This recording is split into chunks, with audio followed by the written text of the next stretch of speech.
Bismillahirrahmanirrahim. Assalamualaikum warahmatullahi wabarakatuh. Waalaikumsalam warahmatullahi wabarakatuh. Salam sejahtera untuk kita semua dan salam bahagia. Pada kesempatan kali ini izinkan saya untuk berbagi wawancara dengan Ibu Kepala Sekolah di SDN Rawajati 06 Pagi, yaitu Ibu Hajah Nasia Ajis. Padanya kami akan memulai wawancara terkait dilema etika dan moral. Assalamualaikum Ibu. Waalaikumsalam warahmatullahi wabarakatuh. Bu Farida, silakan. Bagaimana kabarnya hari ini Bu? Alhamdulillah baik, sehat walafiat. Begitu juga dengan Bu Farida ya, semoga sehat-sehat selalu. Ya Ibu, pada kesempatan kali ini saya ingin melakukan wawancara sama Ibu terkait dilema etika dan moral yang terjadi selama mungkin Ibu punya pengalaman yang begitu banyak. Kalau boleh tahu nih Bu, diawali sudah berapa tahun Ibu menjabat sebagai kepala sekolah? Saya dipercaya sebagai kepala sekolah dari tahun 2014. Ditempatkan di SDN Pancoran 09 Pagi. Kemudian tahun 2015 saya dimutasikan ke SDN Pancoran 07 Pagi. 2 tahun kemudian saya dimutasikan lagi ke SDN Pancoran 03 Pagi sampai tahun 2022 di bulan Juni. Di bulan Juni sampai sekarang saya di Rawajati 06 Pagi. Berarti udah hampir sekitar 8 tahun menjabat sebagai kepala sekolah ya Bu ya.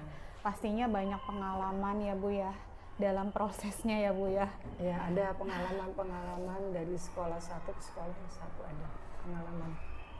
Baik, jika pengalaman-pengalaman yang Ibu sudah lalui, bagaimana pastinya ada beberapa keputusan ataupun kasus-kasus yang terjadi, baik misalnya terkait kami sebagai personil guru atau tending atau bahkan mungkin di ranah murid-murid Bu, ada nggak Bu yang Ibu mengingat kembali atau mungkin di Rawajati 6 yang Ibu rasakan?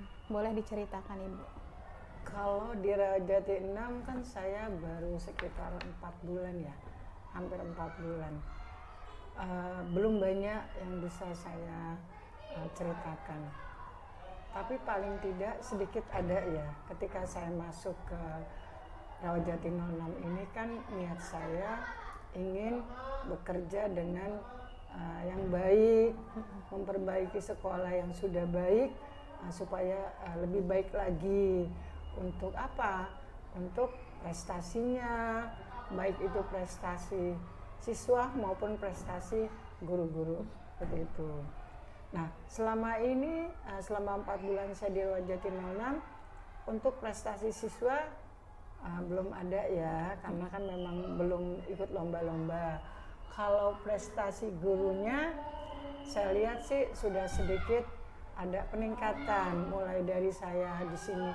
Ternyata di sini kan ada guru penggerak, kemudian ada guru-guru yang juga sedang mengikuti PPJG. Ya. Jadi disinilah saya lihat peningkatan guru-gurunya dalam meningkatkan ilmu pengetahuannya untuk diterapkan di sekolah Rawajati 06 ini.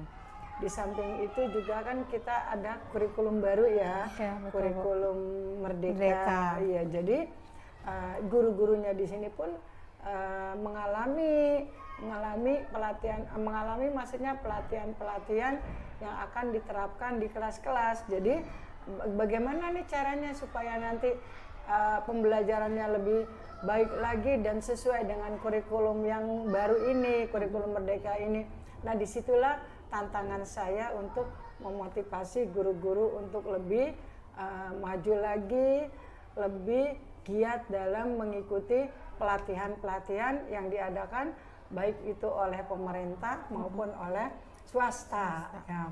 Misalnya mengikuti seminar-seminar, mengikuti workshop, mengikuti webinar yang diadakan baik oleh dinas, Sudin maupun swasta seperti itu. Nah, tantangan apa lagi yang saya hadapi di sini? Kalau itu tadi tantangannya di bidang peningkatan ya, motivasi untuk guru-guru, karena selalu kan saya ingin guru-guru yang saya bina ini selalu punya pola pikir yang untuk maju ke depan ya, bukan hanya nanti karirnya di bidang saya harus jadi guru, tapi tidak, saya kepengen guru-guru saya ini nanti punya karir yang lebih bagus lagi untuk kedepannya, seperti menjadi kepala sekolah, kemudian menjadi pengawas, atau menjadi guru di luar sekolah, menjadi pembina atau apa itu yang saya harapkan dari guru-guru saya. Tapi tantangannya apa?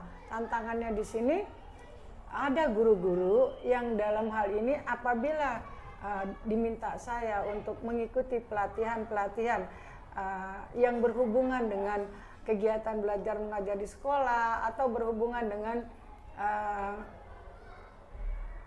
pelatihan-pelatihan berhubungan dengan kondisi anak yang dalam hal ini, karena sekolah ini kan menerima anak ABK ya, inklusi. Jadi kadang-kadang guru menolak dalam arti kata saya kan punya kegiatan lain Bu gitu, jadi saya pengen ikut ini juga, tapi gimana ya Bu kegiatan saya yang lain, atau alasan yang lain, Bu guru ini aja deh Bu, jangan saya, kan ada kan seperti itu.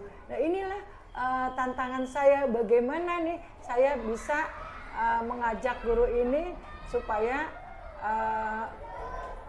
supaya pola pikirnya ke depan itu, oh berarti kalau saya disuruh sama kepala sekolah saya, berarti saya dipercaya sama kepala sekolah saya untuk meningkatkan ilmu saya yang lebih bermanfaat lagi nanti di kemudian hari, seperti itu.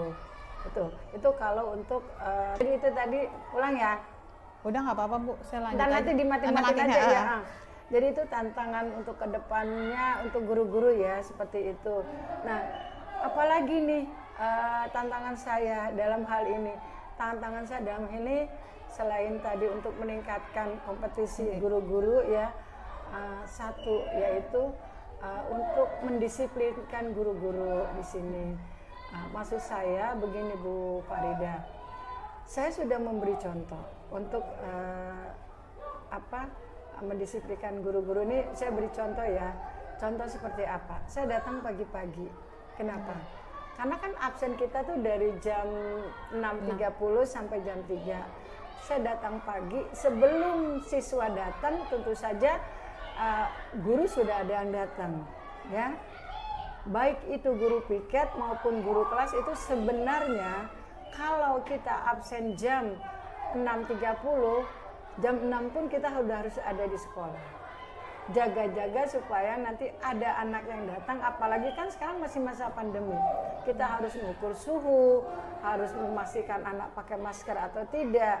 Jadi itu tantangan yang kedua seperti itu. Jadi untuk mendisiplinkan guru-guru itu ya. Saya sudah buat jadwal piket. Dan saya sudah memberi contoh di depan. Tapi apa yang saya rasakan? Baik ya, Bu, ya? Belum semua guru-guru baik tendik maupun guru kelas belum semuanya melaksanakan peraturan yang sudah kita buat di sekolah ini. Itu tadi. Nah, bagaimana nih cara saya untuk mengatasi tantangan ini? Tentu saja dengan mengadakan pembinaan, rapat Dewan Guru sebulan sekali. Nah, di rapat itulah nanti saya akan menghimbau kepada semua guru-guru tendik, ayo mari sama-sama kita laksanakan apa yang sudah menjadi komitmen yang kita buat ya, agar sekolah kita lebih maju lagi. Seperti itu. Kalau memang tidak bisa saya bina, saya kasih pengarahan dalam kayak gitu kurang, Bu Farida bisa kasih saya masukan gimana jawaban saya yang sebenarnya gimana gitu, nggak apa-apa. Saya senang. Jadi jawaban saya itu tadi gimana? Iya nggak apa-apa. Udah ya Bu. Baik, berarti dari pengambilan keputusan yang tadi Ibu jelaskan, tantangannya adalah terkait terhadap peningkatan kami guru-guru ya Bu ya. Dan yang kedua adalah kedisiplinan ya terhadap guru dan tendik. Kemudian juga tadi Ibu sudah bagaimana nih caranya atau langkah-langkahnya untuk membina yang lebih baik lagi kita ya Bu ya, dengan cara tadi pembinaan, bisa melalui pendekatan secara personal gitu kan ya Bu ya, tinggal itu memanggil yang ya Bu. mau saya tadi kan belum sampai situ. Kalau memang tidak bisa dengan cara pembinaan, pengarahan dalam rapat, barangkali saya panggil secara personil, saya bicara dari hati ke hati agar teman-teman yang lain tidak tahu kalau dia punya masalah ya Bu ya. Masalahnya apa sih? Kenapa ini guru ini bisa seperti ini gitu? Kalau saya tahu masalahnya kan berarti nanti saya bisa ambil kesimpulannya bagaimana atau caranya bagaimana nih supaya guru ini tidak seperti ini lagi gitu loh. Tertib, kemudian mau meningkatkan dirinya untuk maju ke depan seperti itu dan tidak bermalas-malasan seperti itu. Jadi saya panggil, nanti kalau memang saya tahu akar permasalahannya di apa, nanti saya kasih jalan keluarnya seperti itu. Iya. Supaya tidak ada kecemburuan sosial di antara teman-teman yang lain gitu loh Bu Farida. Maksudnya seperti itu. Itu untuk kasus-kasus yang teman-teman guru ya. Nah, Bu, bagaimana nih? Oh ya, Bu Farida tanya. Iya Bu, berarti kan memang ketika jangankan guru, mungkin ketika orang berbuat salah pasti dia punya alasan tersendiri ya Bu ya. Iya, betul, seperti itu. Gitu untuk memperbaikinya.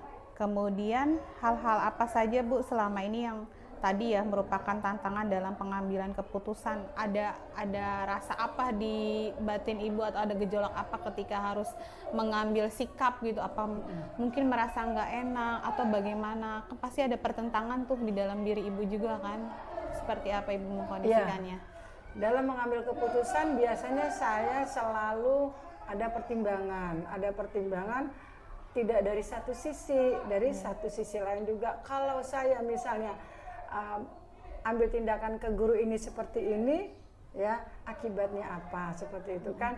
Jadi dalam hal ini, dalam mengambil keputusan ini, saya juga punya kebijaksanaan saya itu melihat dari sisi mana guru ini seperti ini, seperti itu. Jadi tidak saya langsung ambil keputusan, tidak langsung saya kasih hukuman, tidak. Tapi saya bina dulu, saya arahkan dulu. Kalau memang sudah bisa diarahkan secara personil, baru saya kasih SP, peringatan ya, peringatan. Dan saya juga punya catatan pribadi guru-guru ya.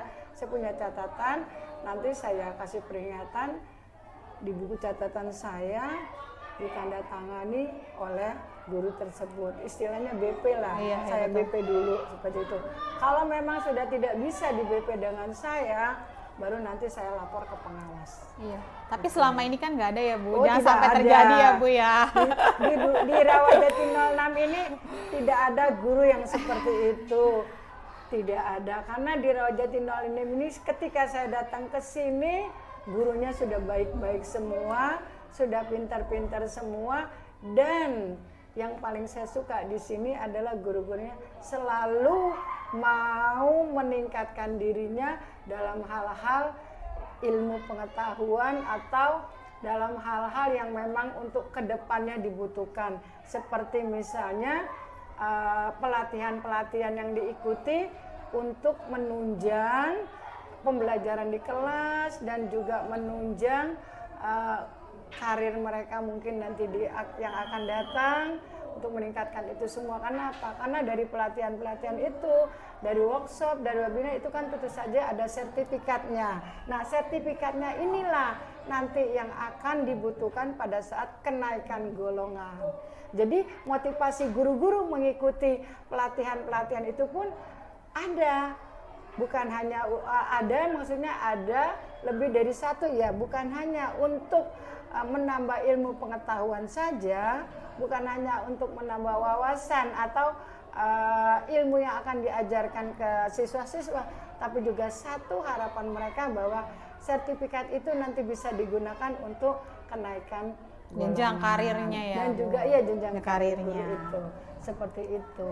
Kemudian Bu, selanjutnya adakah jadwal tertentu gitu Bu untuk dalam penyelesaian kasus, misalnya dalam yang tadi tantangan atau dilema-dilema yang ibu rasakan gitu. Misalnya menyelesaikannya di tempat mana nih? Atau ada sebuah jadwal yang tersusun secara struktur di ibu gitu? Sebenarnya kalau untuk mengambil keputusan-keputusan atau untuk membina guru ya, kemudian diambil keputusannya, saya rasa itu sebenarnya tidak pakai jadwal. Kenapa? Karena kan ketika guru itu punya masalah, ketika guru itu melakukan kesalahan kan tidak ada jadwalnya. Tetapi kalau pembinaan guru-guru itu, pengarahan guru-guru itu agar lebih baik, biasanya itu terjadwal itu melalui supervisi ya Bu ya. Supervisi guru itu nanti setelah disupervisi nanti ada tindak lanjutnya. Iya, betul. Seperti itu ya. Jadi disitulah kita bisa melihat kondisi guru-guru yang sebenarnya itu seperti apa dari supervisi itu. Gitu. Baik itu supervisi administrasi, supervisi kegiatan belajar mengajar, dan supervisi sikap ya. Kalau saya sikap sehari-hari juga itu kan saya lihat, saya supervisi juga, seperti mulai dari kehadiran, kemudian pakaian, ya kan pakaian kan termasuk ya tata tertib dan sikap terhadap teman-teman. Apakah si guru ini di sekolah ini punya kelompok-kelompok tertentu, ataukah si guru ini memang maunya, oh saya berteman dengan ini saja, oh saya maunya membantu ini saja. Tapi kan tidak seperti itu. Maka dari itulah, itu adalah tugas saya sebagai pimpinan di sekolah ini untuk mengarahkan, untuk membina guru-guru agar tidak terjadi hal-hal seperti itu, berkelompok-berkelompok misalnya seperti itu. Saya menganggap satu sekolah ini ada lembaga yang harus lembaga yang dikatakan lembaga dalam hal ini lembaga pendidikan adalah satu keluarga besar. Salah satu sakit, kita ikut merasakan semuanya sakit ya, jadi itu. Ini semua untuk apa? Untuk kepentingan kemajuan dari sekolah kita. Iya, biar kita sukses bersama ya Bu. Betul, ya. sukses bersama. Kita bersakit-sakit juga bersama-sama, kita bersenang-senang bersama-sama.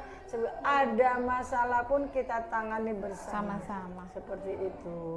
Selanjutnya Bu, adakah faktor-faktor yang selama ini akhirnya mempermudah atau membantu Ibu dalam pengambilan keputusan atau kasus-kasus dari dilema etika gitu? Ada. Tentu saja ada yang mempermudah saya.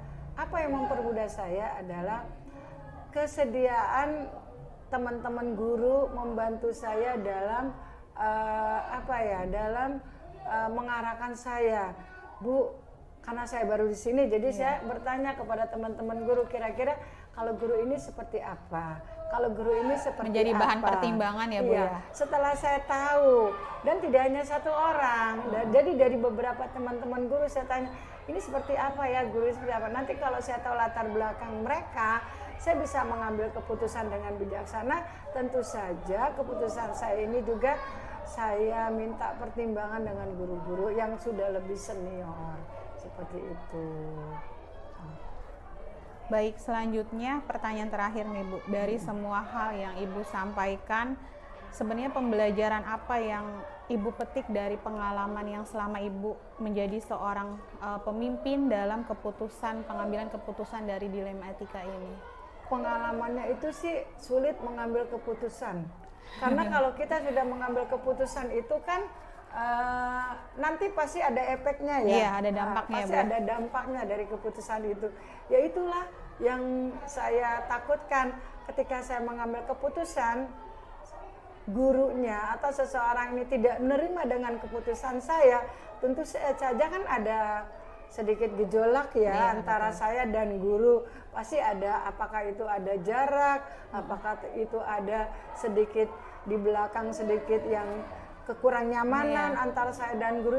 Itu yang saya paling takutkan dalam mengambil keputusan itu, seperti itu. Jadi dilema buat saya ketika saya mengambil keputusan yang padahal keputusan itu udah saya pertimbangkan benar-benar, tapi apabila guru itu tidak menerima, ya itulah dilema saya sebagai pemimpin di sekolah ini. Pasti ya merasa gimana ya, kita harus mengambil keputusan, tetapi di satu sisi guru tidak nerima keputusan saya itu. Jadi itu tantangan saya seperti itu. Berarti kan sejauh ini dilema yang ibu rasakan masih ibu atasi secara sendiri ya Bu? Ya. Kecuali ibu udah nggak bisa ngatasin, berarti ibu butuh bantuan pengawas lagi itu. dan naik lagi ke tingkat naik selanjutnya lagi ke ya Bu? Kasatlag seperti itu. Baik. Selama saya bisa mengatasi, saya akan mengatasi sendiri. Baik, terima kasih Bu Nasia atas pengalamannya selama Ibu menjadi kepala sekolah. Semoga dengan harapan saya sebagai seorang guru di Rawajati 06, Ibu sampai nanti pensiun ya Bu ya, bisa mengayomi, kemudian kita ada prestasi-prestasi yang bisa kita ambil, karena itu yang ya Bu saya ya harapkan. Sebagai statement terakhir, mungkin sukses sendiri itu hal yang biasa ya teman-teman, tapi sukses bersama itu luar biasa gitu ya, kan. Benar Terima itu. kasih teman-teman, terus bergerak, menggerak dan digerakkan. Assalamualaikum warahmatullahi wabarakatuh. Saya pada kesempatan hari ini untuk mewawancarai kepala sekolah dari SDN Cikoko 03 yaitu Bapak Majid. Kepadanya mohon diikuti ilustrasi percakapan kami. Assalamualaikum warahmatullahi wabarakatuh Pak. Waalaikumsalam warahmatullahi wabarakatuh Bu, silakan. Gimana Pak kabarnya Pak? Alhamdulillah lagi kurang sehat, tapi ya semangat kan tetap ada ya Pak ya, harus jadi memberi energi sendiri buat kita ya untuk melaksanakan tugas. Seperti itu kondisinya. Ya baik Pak.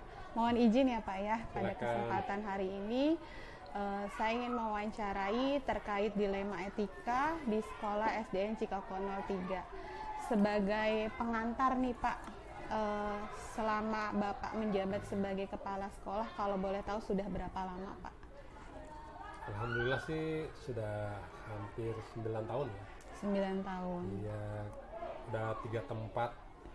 Mulai dari Pancoran 5, Cikoko 1, sekarang di Cikoko 3. Di Cikoko 03. Nah, untuk di Cikoko 03 sendiri Pak, udah berapa lama Pak?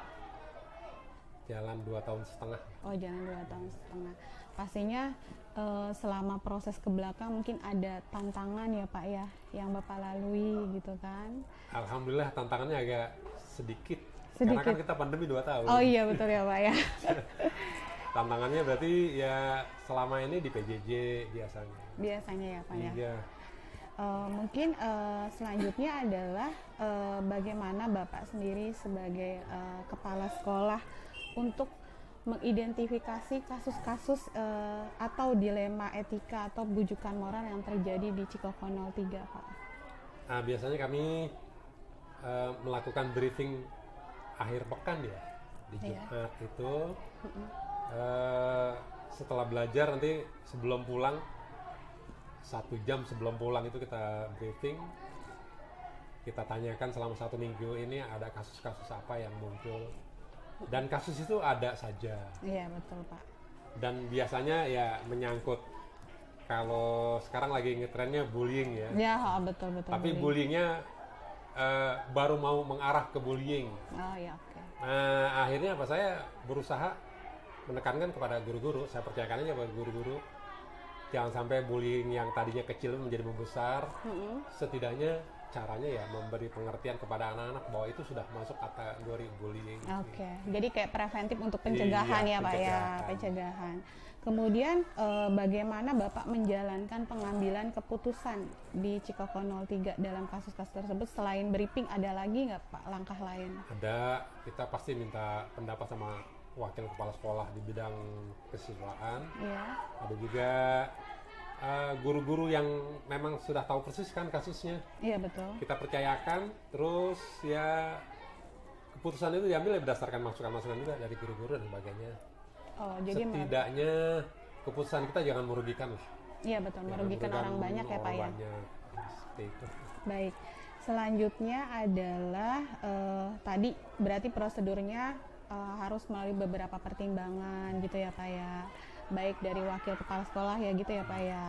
Baik, selanjutnya adalah hal-hal apa saja Pak yang merupakan sebuah tantangan Bapak dalam pengambilan keputusan dalam kasus apa misalnya contohnya gitu Pak? Biasanya dalam kasus etika atau moral anak-anak ya, yang tidak tahu kalau itu jadi masalah ketersinggungan buat teman-temannya, Iya, betul. dianggap biasa-biasa saja. Iya. Nah itu kan tantangan buat guru-guru untuk bisa lebih memahami lagi bagaimana caranya menanamkan sikap toleran, sikap Iya, betul. istilahnya apa, empati kepada teman-teman yang susah. Justru bukan semakin diejek, tapi setidaknya memberi pertolongan sesuai dengan kemampuannya lah gitu. Iya, iya. Berarti kalau dari Bapak sendiri, kalau tantangannya dari personil guru selama di Cikoko 03 nggak ada tuh Pak tantangannya? Ada, memang ada teman-teman bukannya tidak peka ya, kadang-kadang sudah kelelahan mengajar. Oh, Jadi halnya kecil gitu dianggap tidak peduli. Nah sementara kita yang ngerti, paling kita mengingatkan, itu tadi ada anaknya tuh, yang kelihatannya bahasanya nanti kasih. Nanti baru ingat, iya Pak, nanti saya tanganin gitu. oh gitu. Kalau dalam hal kedisiplinan Pak, misalnya dari personil gurunya nggak ada masalah? Alhamdulillah sih, dari tingkat kedisiplinan kan memang sudah tuntutan ya, tuntutan ASN, P3K, sekarang lagi sudah ada yang KKI ya. Iya, Kan betul. tuntutannya luar biasa. Apalagi sekarang udah ada Pinjer ya Pak? pinjer untuk absen. Jadi bukan karena kepala sekolahnya sekarang, lebih hormat kepada pinjernya. Jadi seperti itu. Dikira sudah mulai ada kesadaran diri juga ya Pak ya? Jadi ada Untuk kepala tidak sekolah, tidak ada ditegur-tegur. kepala sekolah, ya udah yang penting dia menghadap pinjer. Ya, oke. Seperti itu. Baik. Selanjutnya adalah ketika ada mungkin tadi ya ada kasus ataupun ada masalah gitu ya Pak yang terjadi di Cikoko 03 gitu. Apakah ada jadwal tertentu yang Bapak tentukan atau mungkin ada tempat yang ditentukan? Oke, tempatnya mungkin di ruang kepala sekolah atau di mana gitu Pak? Kalau jadwal memang kita sudah sesuai ya, kan kita punya jadwal supervisi. Iya, betul. Jadi di sambil kita mensupervisi kelas, supervisi pembelajaran, ya di situ juga sambil kita mendata, menginventaris apakah ada kasus-kasus. Seandainya memang kasus itu muncul, ya sambil kita komunikasi secara humanis lah, seperti kekeluargaan. Setidaknya, ya itu tadi, sebelum muncul lebih baik mencegah. Iya, betul. Iya, betul. Misalnya antar teman itu kan ada gesekan. Iya. Gesekan kita nggak tahu apa itu dari berebutan masalah alat pembelajaran yang terbatas. Misalnya kita punya laptop 2, misalnya nih ya, ternyata yang membutuhkan 4 akhirnya. Kan kalau kita diamkan jadi masalah. Setidaknya Iya, kita betul. dekati, ya kita sambil ngobrol-ngobrol, sambil secara humanis kita tanyakan, udah sampai di mana selesai pekerjaannya? Sabar ya, ada yang belum. Nanti Iya. begitu. Ya berputar seperti itu. Bergantian Iya, ya Pak ya. istilahnya melalui komunikasi lah. Iya, betul. Insya Allah kita bisa atasi masalah itu. Soalnya kalau misalnya kepala sekolah nggak turun tangan nanti bikin jadi gap ya Pak ya. Iya. Jadi ternyata hal-hal kecil itu, Iya, betul. hal-hal kecil kalau kita biarkan nggak ada kepedulian, ya itu jadi gap. Jadi gap seolah-olah ya sekarang ini kan apa ya? Saking sibuknya pekerjaan tuntutan luar biasa. Iya, betul. Kadang-kadang cara berpikirnya juga berpengaruh gitu. Di saat manusia lagi mood, ya orangnya lagi mood, lagi nggak mood.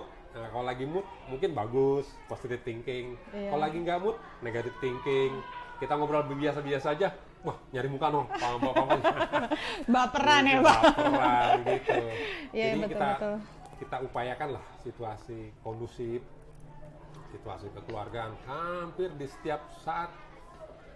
Ya kita nggak boleh males-males lah. Iya, betul. Berarti kalau Nggak boleh tadi jaga jarak istilahnya. berarti kalau tadi diawali tadi Bapak di sini Cikoko 03 permasalahan itu sedikit sekali, minim sekali, berarti kepala sekolahnya bisa mengayomi Pak. Jadi bikin adem, tentram gitu ya Pak ya. Jadi masalah itu yang saya pelajari bisa besar. Kalau kita anggap besar, bisa kecil kita anggap kecil. Oke. Tapi bukan berarti kita mengesampingkan. Artinya persoalan itu bisa besar kalau kita diemin. Iya, betul. Jadi ya, ini kita tahu bakal jadi persoalan besar nih.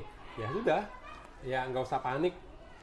Kita harus cari trik kiat-kiat, tidak vulgar juga. Karena kan siapa sih yang mau tahu masalahnya? Iya, betul. Siapapun orangnya kan pasti, ya kita nggak tahu kan teman-teman kita introvert atau ekstrovert. Kalau ekstrovert kelihatan, wah ini ada masalah. Kalau introvert diem, kita nggak tahu kan. Iya, betul. Mungkin kita keluarkan masalahnya malah tersinggung. Iya. Tapi ya dari awal kita tanya tentang situasi yang paling enak itu situasi anak lah. Kita tanya gimana kabar anaknya aja, nah itu juga jawabannya udah kelihatan dia bermasalah atau tidak. Baik. Jadi dari jawaban kita punya kesimpulan kan, oh ini lagi nggak mood, ini lagi mood, seperti itu. Berarti memang harus tahu kondisi apa Iya. ya, situasional ya Pak, sebagai seorang pemimpin ya Pak Iya, ya. kira-kira seperti itu. Baik, selanjutnya adalah faktor-faktor apa yang selama ini mempermudah Bapak atau yang membantu Bapak dalam pengambilan keputusan gitu. Yang mempermudah saya, jadi untuk mengambil keputusan jangan dilihat dari kacamata saya sendiri. Oh gitu ya. Betul. Jadi kalau misalkan saya berdasarkan kacamata saya nih, saya ambil keputusan, tok misalnya, belum tentu tuh sesuai sama kacamata yang lain. Jadi saya harus benar-benar ada pertimbangan. Ya itu tadi ada teman dekat tuh wakil kepala sekolah, Iya betul. guru-guru senior, Iya. atau yang bisa diminta pandangan dan sebagainya. Sekalipun itu penjaga sekolah, Iya, begitu betul. pikirannya bagus, oh iya udah bisa kita pakai. Bisa diambil ya Pak ya. Iya. Kecuali mohon maaf ketika mungkin tidak bisa ditangani Bapak gitu kan sebagai seorang pimpinan. Diupayakan sih apapun yang terjadi sekolah ini ya paling bertanggung jawab kan kepala sekolah. Iya betul. Jadi ya sebisa mungkin kita tangani. Iya baik. Kita harus ada keputusan di kita seperti itu. Selanjutnya nih Pak, pertanyaan terakhir. Dari semua hal yang telah Bapak sampaikan, pembelajaran apa sih yang bisa Bapak petik dari pengalaman selama ini dalam pengambilan keputusan dilema etika ini? Pelajaran yang berharga, ternyata persoalan itu, masalah itu kompleks. Oke, ya betul. Terus setiap rekan itu punya masalah masing-masing, begitu setiap murid ya Iya, betul. punya persoalannya sendiri. Tapi bagaimana caranya, pembelajaran buat saya akhirnya untuk mensikapi persoalan itu bukan jadi musibah, Iya, tapi ya betul. jadi ujian, jadi tantangan gitu. Gimana caranya? Dan itu nggak bisa sendiri. Kita harus ya minimal kita punya atasan, ada pengawas, ada Iya, kasatlah. betul. Walaupun secara tidak langsung, setidaknya ada apa sih? Ada petunjuk-petunjuk ya, pengalaman-pengalaman yang didapat itu bisa kita manfaatkan. Baik, untuk baik. mengenai Terima masalah kasih. seperti itu. Ini yang terakhir nih Pak, statement Silakan. terakhir dari Bapak. Apa harapan Bapak? Terakhir melulu yang tadi. Ini pertanyaan terakhir. Kalau ini statement terakhir, harapan Bapak. Harapan. Harapan Bapak untuk SDN Cikoko 03 apa Pak? Harapannya ya kita bisa melaksanakan tugas. Bisa melaksanakan tugas.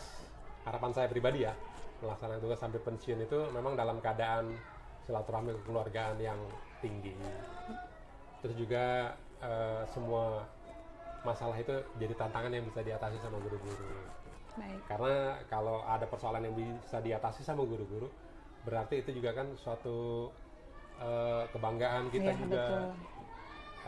Jangan sampai nanti ada persoalan yang tidak bisa diatasi guru-guru, juga di bawah kepala sekolah, tidak bisa rektor sekolah, sampai ke atas, itu malah jadi persoalan ya besar gitu Besar, ya. ya, betul. Jadi harapan saya gitu, bisa mengatasi masalah sebesar apapun yang menjadi tantangan, istilahnya bisa teratasi walaupun ya tidak tuntas, minimal mendekati ketuntasan.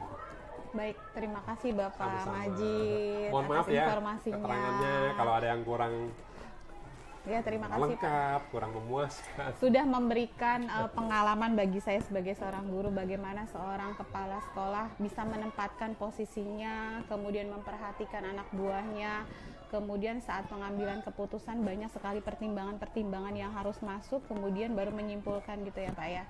Mungkin statement terakhir saya adalah sukses sendiri itu biasa ya teman-teman, tapi sukses bersama itu adalah luar biasa. Terima kasih.